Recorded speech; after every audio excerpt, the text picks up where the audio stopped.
తను 2012లో MCA complete అయ్యాడు. 2022లో మమ్మల్ని అప్రోచ్ అయ్యాడు. సో మనం లాస్ట్ ఇంటర్వ్యూలో మాట్లాడుకున్నట్టు, లాస్ట్ ఇంటర్వ్యూలో మనం చెప్పాం 10 years గ్యాప్ ఉన్నా కానీ సాఫ్ట్వేర్లోకి ఫ్రెషర్గా జాబ్ చేయొచ్చు, జాబ్ వస్తుంది. చాలామందికి ఇది ఒక పెద్ద అనుమానం.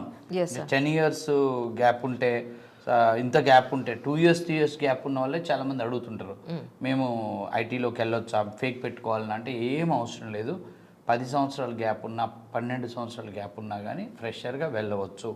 టెక్నాలజీ బేస్డ్ ప్లేస్మెంట్స్ ఉంటాయి. అందులో .NET నేర్చుకున్న వాళ్ళ కోసం చూస్తున్న కంపెనీస్ .NET వచ్చా రాదా, ఎంత బాగొచ్చు చూస్తారు, కానీ గ్యాప్ ఎంత ఉన్నది అంత కన్సిడర్ చేయరు.